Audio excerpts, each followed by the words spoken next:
Here in Wright State's History Department, Paul Lockhart teaches European and American military history, is a published scholar, and helps bring history to life. History always repeats itself. That something changes the course of history, which is, if you think about it, not exactly possible unless history actually has a course. It is not exactly something from which we can divine blueprints for the future. I think what I enjoy most about teaching is when I can demonstrate to students that the past is a foreign country, that people who lived 200 and 300 years ago are not just antiquated versions of ourselves, that they had different ideas and thoughts and fears and hopes and aspirations.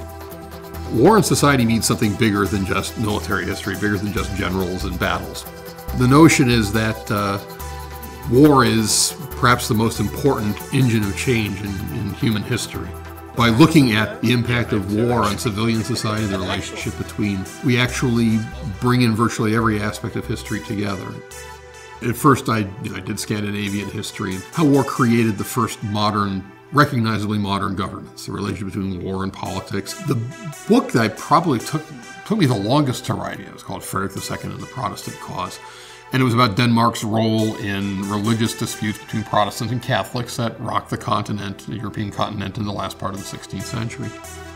Although I found that area interesting, I longed to reach out to a much larger audience with my own work. And I moved from Scandinavian history to American military history. I moved from writing for fellow academics to writing for a larger market. So I think of all my books, and I've got 6 books in print.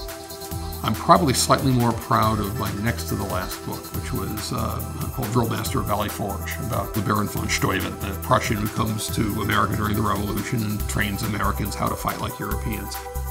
My more recent research is tending towards the early 20th century and the First World War. The magnitude of the impact that the First World War has on the world, on our nation, even on our community.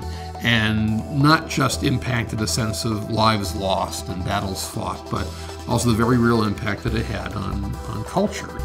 Hence, you're looking at the impact of the war on the arts, for example. You can't find a period in history, in American history, a 2-year period, that changes things as decisively as 1917 and 1919. To learn more about Paul Lockhart in the History Department, please visit our webpage.